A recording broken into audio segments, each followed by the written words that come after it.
은혜와 평강이 넘치기를 빕니다. 코로나19 때문에 전 세계가 혼란스럽습니다. 지금은 사람들 만나기를 꺼려하고 있지요. 우리나라는 오히려 좀 잦아들고 있는데 다른 나라가 더 어려운 것 같아요.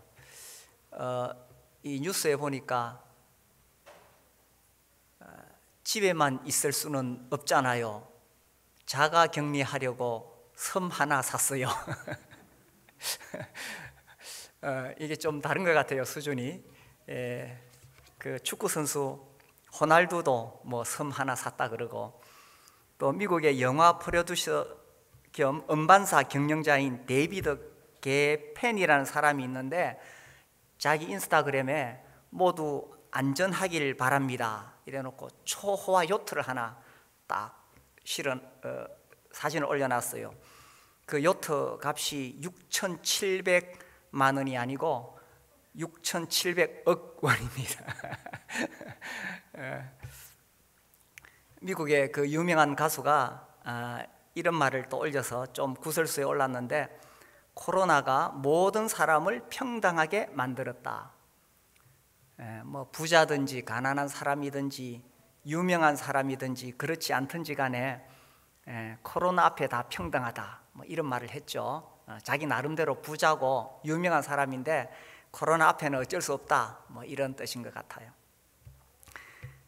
그래서 뭐 이렇게 비난을 받기도 했는데, 제가 그걸 보면서 뭐 일면 맞는 면이 있죠. 코로나 앞에 모든 사람이 평등합니다. 그러나 이 자가 격리하는 그 방식은 사실 여러 가지 이 차이가 나겠지요. 근데 제가 그걸 보면서 코로나 앞에 평등한 것이 아니라 모든 사람은 죽음 앞에 평등하죠. 뭐 법 앞에 평등하다고도 말하지만 사실 모든 사람은 죽음 앞에 평등합니다. 어느 누구도 이 죽음의 세력으로부터 벗어날 수가 없습니다. 그러나 우리는 부활하신 예수님을 믿고 있지요. 예수님께서 부활하셨기 때문에 우리는 죽음을 뛰어넘는 그런 초월적인 믿음을 가지고 있습니다. 예수님께서 부활하시지 않았다면 이 기독교 신앙은 생겨날 수가 없습니다. 예수님이 십자가에서 죽으신 것으로 끝이 났다면 예수 믿는 사람 없습니다, 지금 전 세계에. 그런데 어떻게 전 세계에 이렇게 예수님을 믿는 사람들이 일어나게 되었느냐? 분명히 예수님이 십자가에 못 박혀 죽었는데 사흘 뒤에 살아나셨다는 겁니다. 제자들이 이것을 보고 너무 충격을 받아가지고 흥분해가지고 전하기 시작했죠. 그래서 이 신앙이 전 세계로 퍼져나가게 되고 예수님을 믿는 사람들이 생겨나게 된 거죠. 특별히 예수님의 부활을 기념하기 위해서 부활주일을 정하고 있습니다. 그래서 뭐 대체적으로 지난주에 했는데, 사실은 이 부활절 날짜를 어떻게 정하느냐에 대해서 초대교회 때는 논란이 있었습니다. 그래서 이 소아시아 지역에서는 유대인의 유월절, 유대력으로 1월 14일, 그러니까 니산월 14일에 그 유월절과 함께 부활절을 지켰고, 또 이 로마 쪽에서는 그 유월절이 지난 그 다음에 일요일, 주일을 지켰습니다. 그러다가 나중에 이제 서로 합의가 되기도 했지만은 이 달력을 쓰는 게 달라요. 그래서 일반적으로 쓰고 있는 이 그레고리력이 아니고 그 이전에 만들어진 율리우스력을 쓰면 이게 또 차이가 납니다. 그래서 이제 러시아나 이런 동방교회에서는 부활주일이 다릅니다. 뭐 우리에게 있어서 날짜가 중요한 건 아니지요. 중요한 것은 이 봄에, 이 계절에 우리 주님께서 죽으셨을 뿐만 아니라 부활하셨다는 것입니다. 그래서 오늘은 특별히 예수님의 부활에 대해서 말씀을 드리려고 하는데, 지난주보다는 아무래도 오늘 더 많이 나오실 것 같아요. 그래서 이 중요한 주제를 우리 성도들이 더 많이 나왔을 때 나누면 좋겠다 해서 오늘 예수 부활의 충격이라는 제목으로 말씀을 전하려고 합니다. 우리가 그 당시를 한번 생각해 보십시오. 지금부터 약 2000년 전에 자기들이 그렇게 따르고 사랑했던 그 예수님이 십자가에 못 박혀 죽었을 때 얼마나 낙심하고 좌절했겠습니까? 그런데 그 예수님이 다시 살아나셨다는 겁니다. 그때부터 이 제자들은 예수님의 부활을 전하는 그런 증인이 되었습니다. 오늘 우리가 읽은 사도행전 4장 33절에 보면 사도들이 큰 권능으로 주 예수의 부활을 증언하니, 예수님의 부활을 보았을 때에 이 제자들이 무엇을 했느냐? 예수님의 부활을 증언했다는 것입니다. 이 사람들이 어떤 사람들입니까? 이 사람들이 예수님을 못 박으려고 붙잡아 갔을 때 다 겁이 나서 도망갔던 사람들입니다.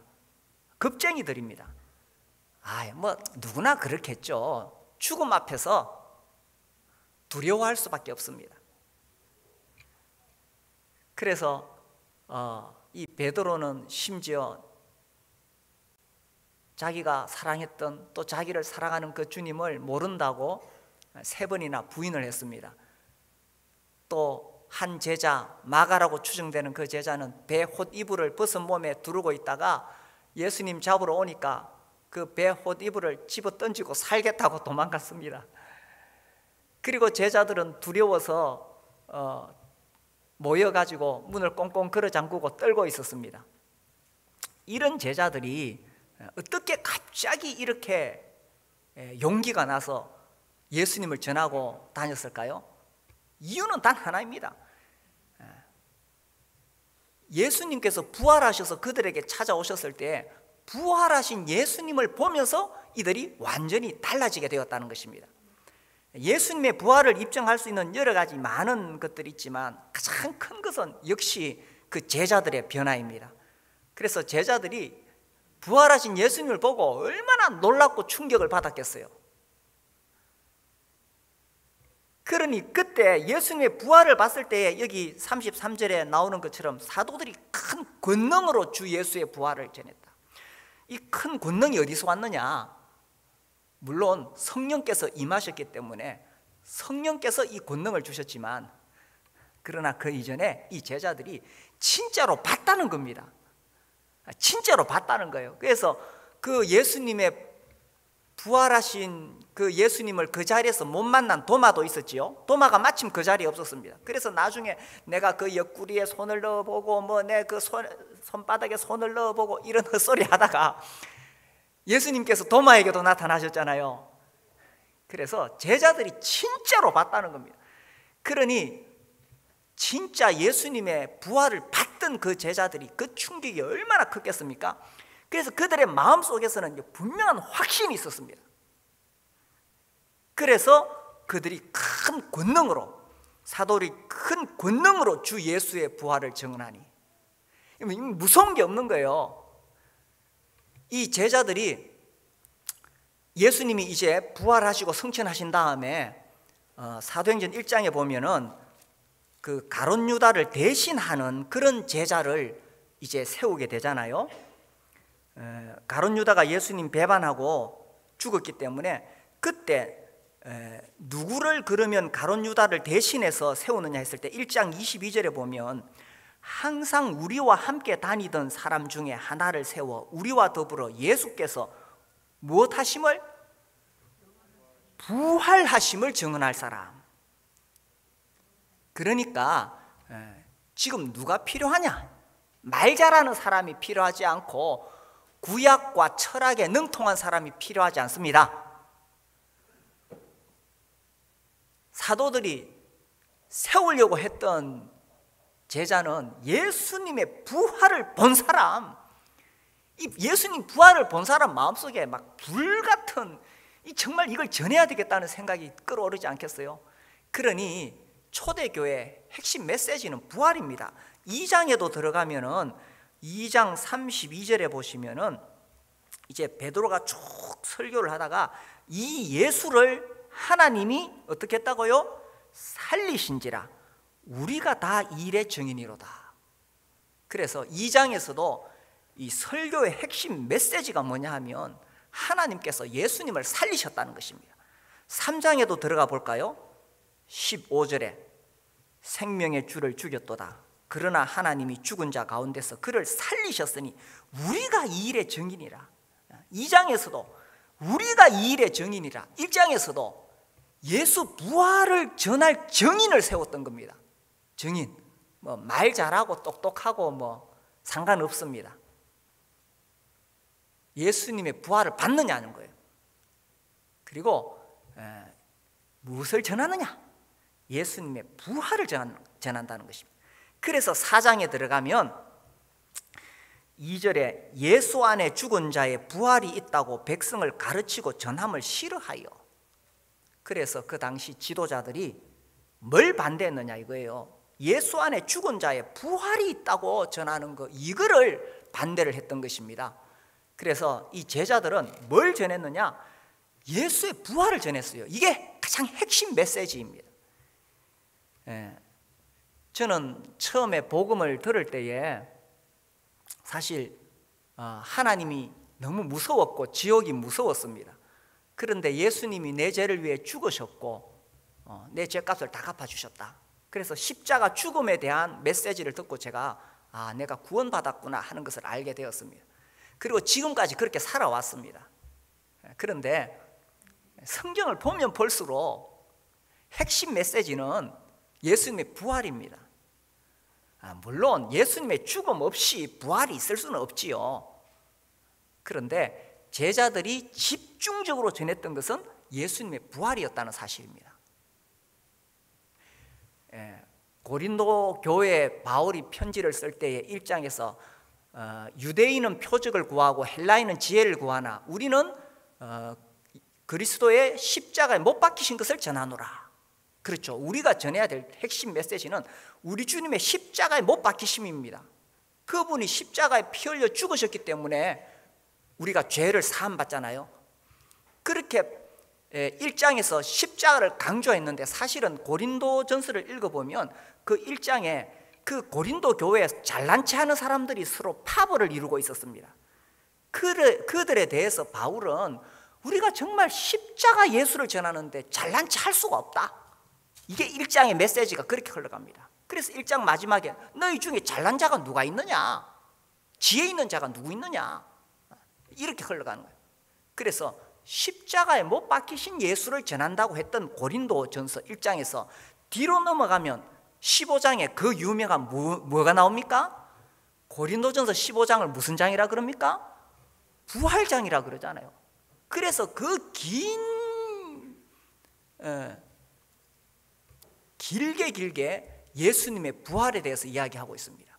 부활이 없으면 처음부터 우리가 믿는 것은 아무것도 아니다라는 거예요. 그러니 부활이 이만큼 중요하고 초대교회 그들이 전했던 메시지가 부활이었다는 것입니다. 사실 예수님이 부활하셨다는 이 메시지 안에 모든 구원의 복음이 다 들어있습니다. 그분이 어떻게 부활하실 수가 있느냐? 그분은 하나님 아들이니까. 근데 하나님 아들이 왜 죽었느냐? 내 죄를 위해 죽으신 거죠. 그래서 이제 우리가 복음 전할 때 좀 더 이 초점을 특별히 21세기 이 시대에 사람들에게 무엇을 전하느냐는 거예요. 십자가 없는 복음은 있을 수가 없습니다. 당연합니다. 그러나 우리는 또한 부활하신 예수님을 전해야 됩니다.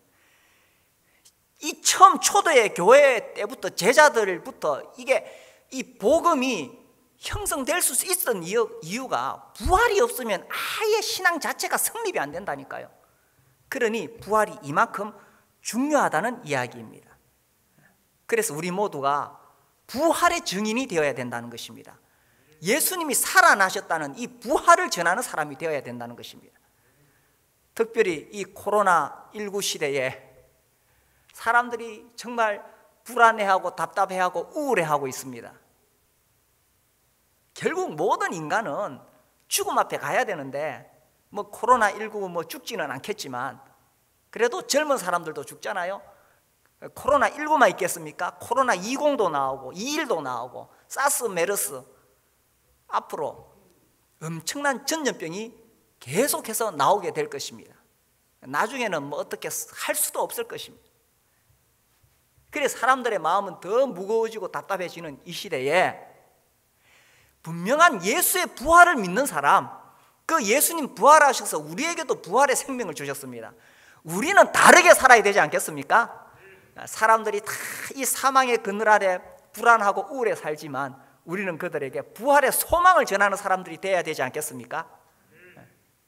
부활의 기쁨을 보여주는 사람이 되어야 되지 않겠습니까? 다 코로나 걸릴까 싶어가지고 겁먹어가지고, 물론 우리가 조심해야 됩니다. 그러나 우리에게는 부활의 생명이 있고 부활의 소망이 있기 때문에 그들에게 부활하신 예수님을 믿는 사람이 어떻게 살아가는가를 보여주는 부활의 증인이 되시기를 바랍니다. 자, 그래서 이 사도행전 4장 32절에 보면 믿는 무리가 이렇게 나옵니다. 교회가 어떻게 시작이 되어졌느냐? 이 믿는 무리가 어떻게 시작되어졌느냐? 변화된 제자들의 부활의 메시지죠. 예수님이 부활하셨다는 그 메시지를 전했을 때 그 말씀을 듣고 이 사람들이 이제 변화되잖아요. 사도행전 2장에 이 교회가 탄생합니다.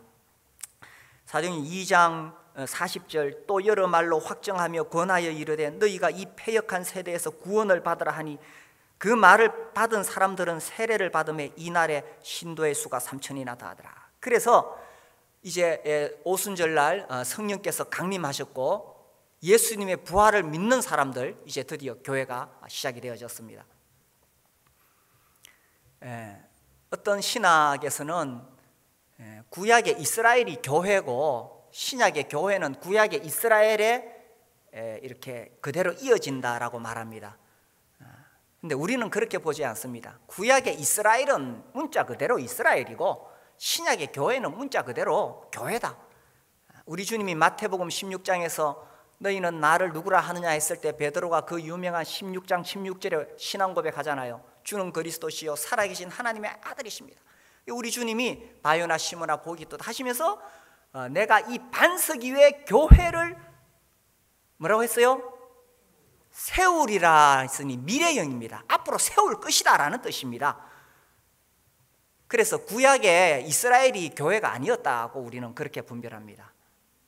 그래, 언제 그러면 교회를 세우리라 하셨는데 언제 교회를 세우셨느냐? 사도행전 2장에서 이제 성령께서 이 땅에 오셔서 예수님의 부활을 믿는 사람들 안에 거하심으로 드디어 교회가 세워지게 된 것입니다.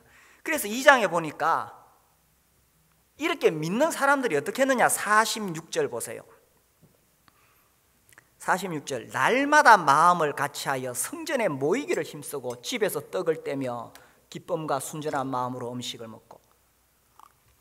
이 사람들 날마다 모였죠. 날마다 모였습니다. 지금은 이제 세월이 흘렀지만 2000년 전에 예수님의 부활을 직접 봤던 사람들, 그 봤던 사람들이 큰 확신으로, 큰 권능으로 그렇게 잡혀 죽는 거 무서워서 도망다니던 제자들이 확 달라졌잖아요. 그러니 예수님 부활하셨다고 외치고 다니니까 그걸 보고 믿은 사람들이 날마다 모였습니다. 이 마음속에 예수님의 부활을 믿는 사람들이 집에서 조용히 믿을 수가 없었습니다. 그래서 그들이 날마다 모이는 거예요. 날마다. 우리가 이 코로나19 시대에 한동안 정말 2달 넘도록 이렇게 영상 예배를 드리고 있는데 이걸로 우리가 마음이 안 차지요. 모여야 됩니다. 이렇게 이 영상 예배로 마음이 안 찹니다. 마스크 쓰고 이렇게 우리가 함께 모여서 예배를 드려야 된다는 겁니다. 그래서 예수님의 부활을 믿는 사람들의 마음속에 이 벅찬 감정, 우리가 믿는 예수는 살아계신 하나님 아들이다, 이 마음의 기쁨이 넘치니까 이렇게 모였던 것입니다. 자, 모여서 어떻게 했느냐? 46절, 모이기를 힘쓰고 집에서 떡을 떼며, 이 떡을 뗀다. 이 초대교회 그 당시에 예수님의 부활을 받던 사람들이 모여서 뭐 했느냐? 42절에도 그들이 사도의 가르침을 받아 서로 교제하고 떡을 떼며, 그들의 모임에서 매우 중요했던 것이 떡을 떼는 것이었습니다. 그래서 계속 이 성찬 예식을 행하는 것은 매우 중요했는데, 이것이 이제 그 로마 카톨릭이 중세 시대 들어가면서 그야말로 로마 카톨릭, 지금의 천주교화 되었는 거예요. 성경에서 자꾸 멀어지기 시작했습니다. 그래서 그들은 이제 미사를 드리게 되죠. 지금 성당에 가면 미사를 합니다. 그런데 사실 그 미사는 성경에서 말하는 떡을 뗀다는 이거하고 의미가 완전히 다릅니다. 그들은 예수님의 그 죽음, 희생 제사를 반복해서 드리는 것이라고 이야기합니다. 그리고 그들에게 있어서 이 미사뿐만 아니라 이 칠성례라 그러는데, 이 성례전 7가지가 있어요. 그 중에 이제 이 미사가 있는데, 이런 것은 그들에게 굉장히 중요합니다. 왜냐하면 이것이 구원과 관련되기 때문에 그래요. 그래서 구원받기 위해서는 그런 것들이, 그런 예식들이 매우 중요했습니다. 그러니까 이 성례전이 너무너무 중요한 거예요. 그런데 이제 종교개혁이 일어났죠. 개혁자들이 주장한 것은 그런 성례전, 그리고 인간의 공로로 구원을 받는 것이 아니고 오직 무엇으로 구원받습니까? 믿음으로 구원받고 오직 말씀으로 구원받는다 라는 사실을 외치기 시작했습니다. 그러면서 성례전보다는 이 예배에 있어서 말씀이 더 중요했다는 거예요. 물론 칼빈은 매주 이 성찬식을 하기를 주장했지만 그게 시의회에서 통과가 안 되죠. 아무튼 이 개혁자들에게 있어서 이 로마 카톨릭이 워낙 예전 예식 중심이다 보니까 이제는 거기서 나와서 믿음으로, 말씀 중심으로 이렇게 되면서 이렇게 나왔던 거예요. 그러나 우리가 다시 초대교회로 거슬러 올라가면, 그들이 처음에 모였을 때는 지금처럼 이런 예배의식 프로그램 찬송하고 설교하고 이런 게 아니었다는 것입니다. 오히려 더 여기 보니까 물론 가르침을 받았지만 떡을 떼는 것이 매우 중요했다는 사실입니다. 자, 그러면 떡을 뗄 때 우리 한번 생각해 봅시다. 초대교회 성도들이 모여서 떡을 뗄 때 예수님의 죽으심을 설파하는 장례식 분위기였을까요? 아니면 부활하신 예수님을 기뻐하는 잔치 분위기였을까요?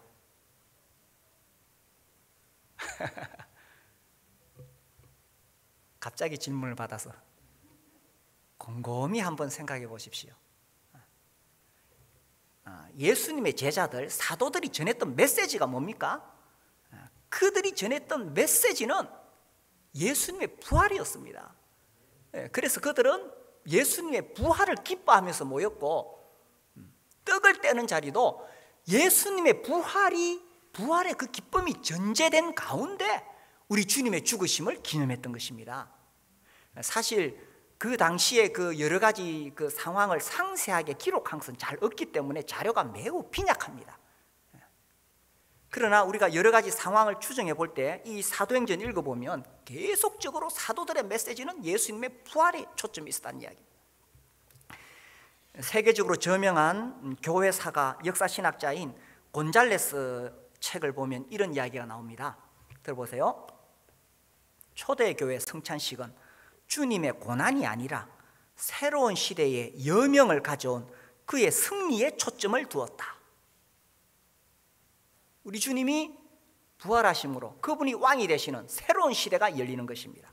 자, 그 다음 수세기 후 예배의 초점이 예수의 죽음에 맞추어진다.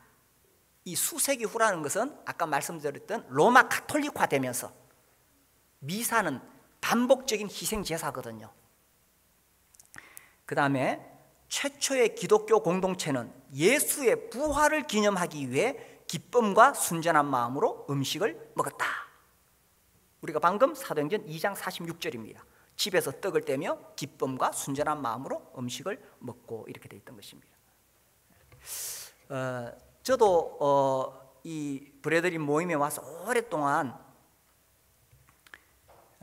이 만찬 예배에 참여하면서 사실 우리는 예수님의 죽으심에 굉장히 집중합니다. 근데 제가 이 선교지를 이렇게 가보니까 이게 또 그 민족성하고도 차이가 나는 것 같아요. 더운 나라 가면은 굉장히 이렇게 성찬식 찬송하고 할 때 막 분위기가 흥겹습니다.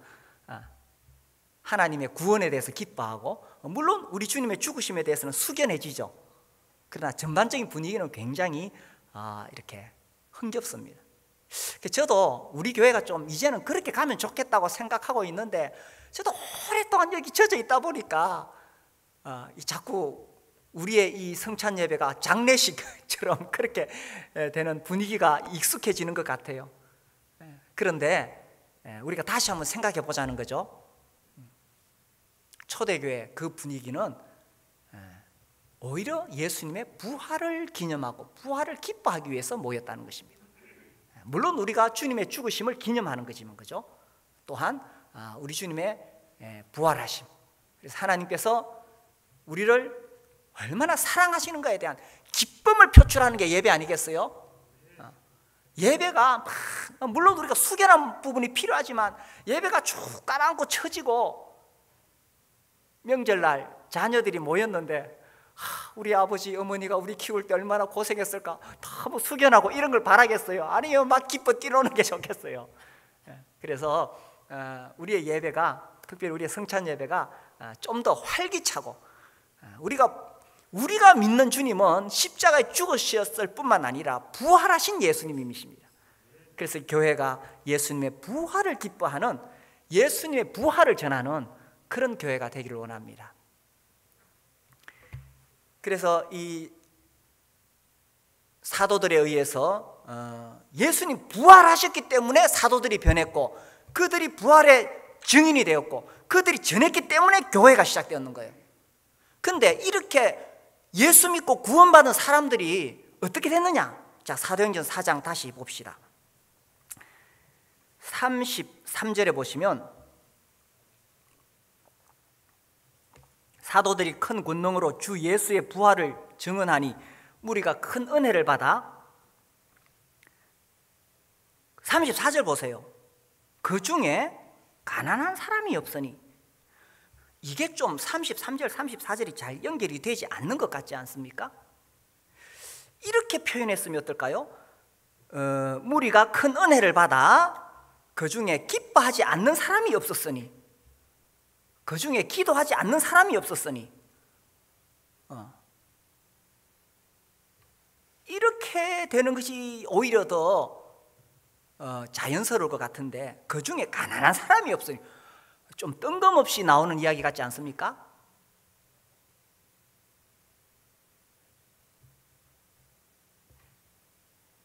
이것이 초대교회에 있었던 일이라는 것입니다. 사도들이 큰 권능으로 주 예수의 부활을 증언하니 무리가 큰 은혜를 받아 어떻게 했느냐? 그 중에 가난한 사람이 없으니 이는 밭과 집 있는 자는 팔아 그 판 것의 값을 가져다가 사도들의 발 앞에 두매 그들이 각 사람의 필요를 따라 나누어 줍니다.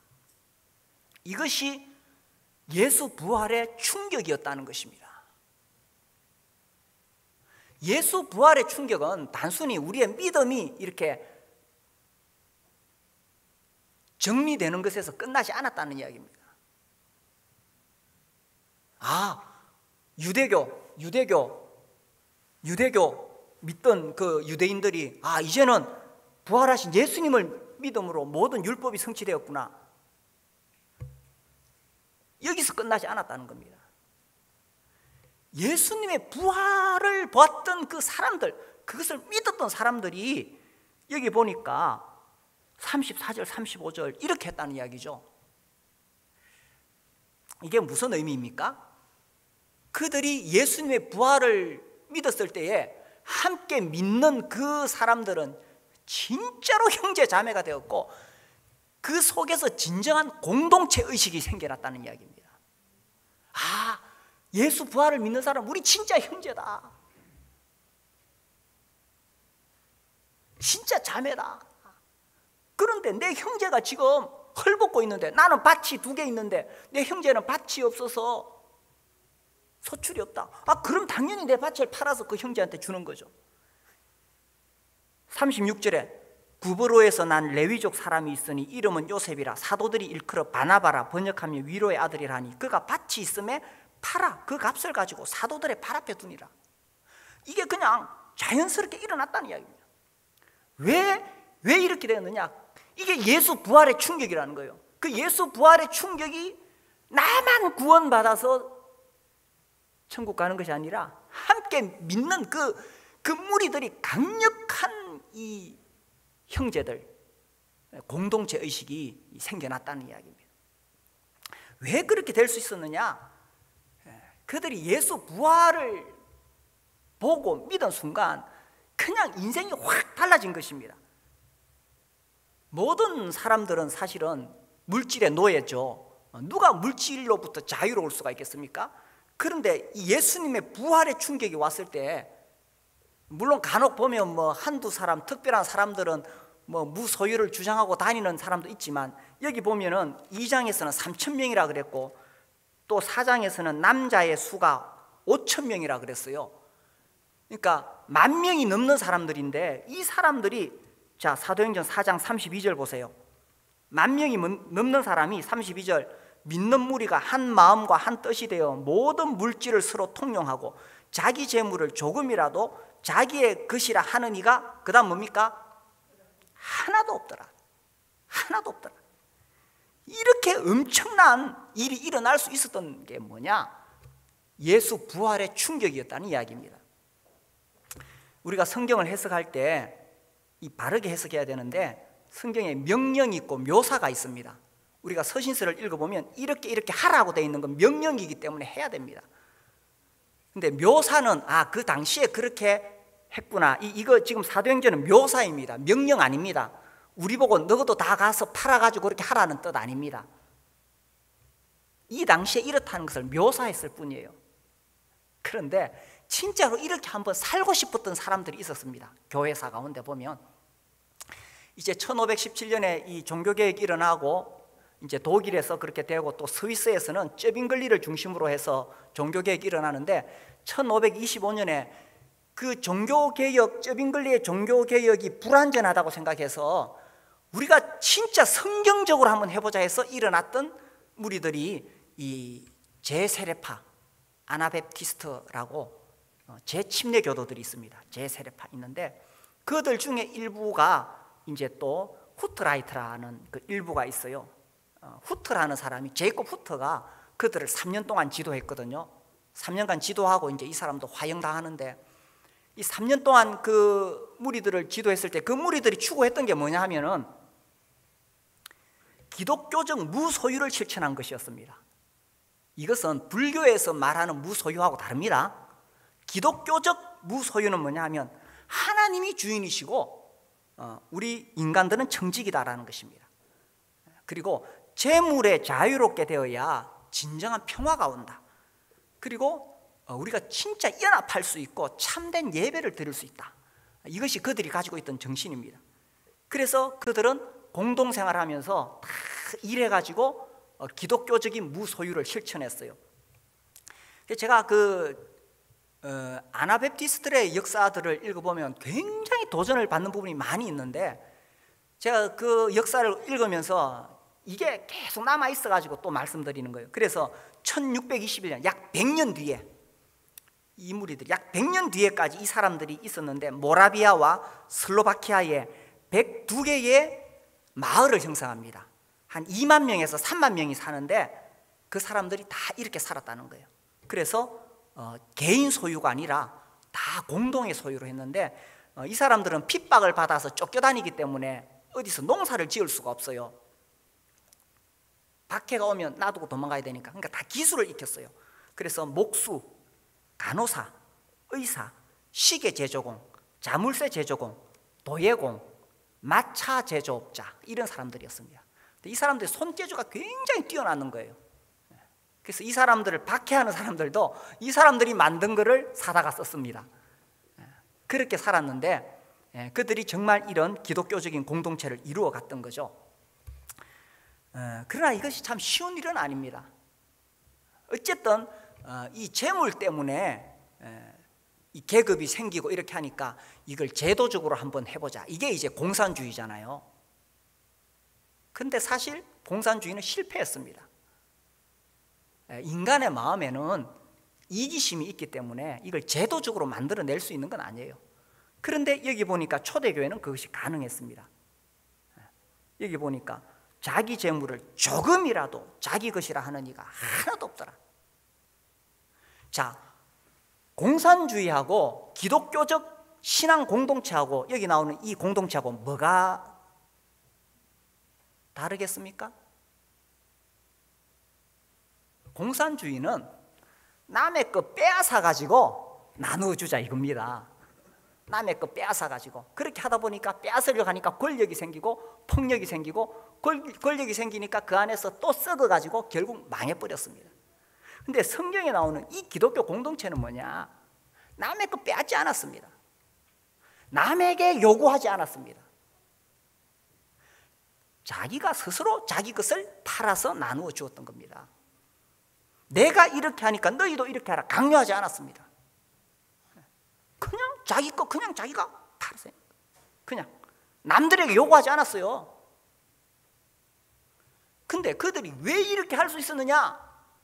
예수 부활의 충격이라는 거죠.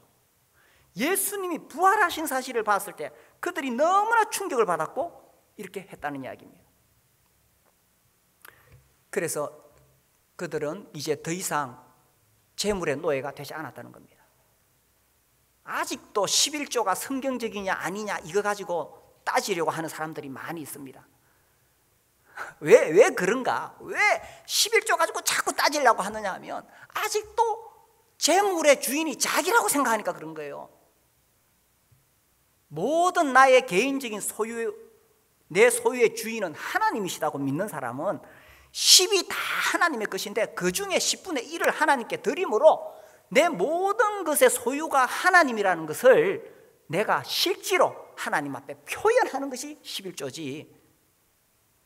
그런데 내 거라고 생각하니까 이게 성경적이냐 아니냐 이렇게 계속 논쟁이 되는 겁니다.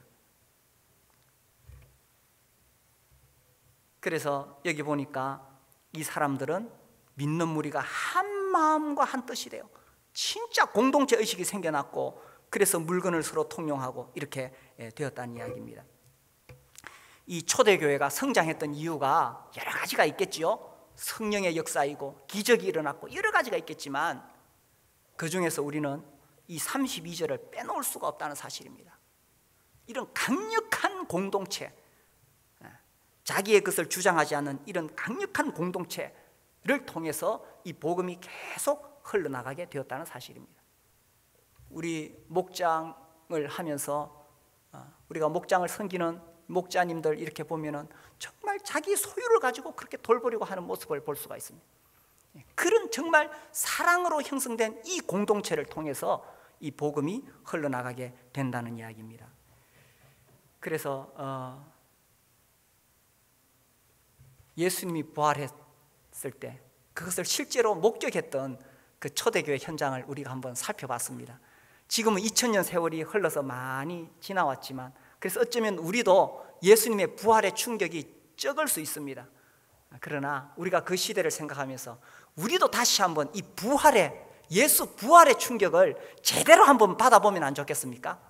그래서 예수님이 부활하셨다는 이 사실을 전하는 그런 예수님 부활의 증인들이 되어지고 또 우리가 이 교회로 모였을 때마다 온 교회가 예수님의 부활을 기뻐하는 그런 예배를 드리고 그리고 우리가 그런 공동체가 되어져서 내 소유 주장하기보다는 정말 이것을 이웃에게 나누어 주면서 예수님의 복음을 전하는 그런 공동체, 예수님의 부활에 충격받는 그런 교회가 되었으면 좋지 않겠습니까? 우리가 그런 교회를 세워나갈 수 있게 되기를 바랍니다.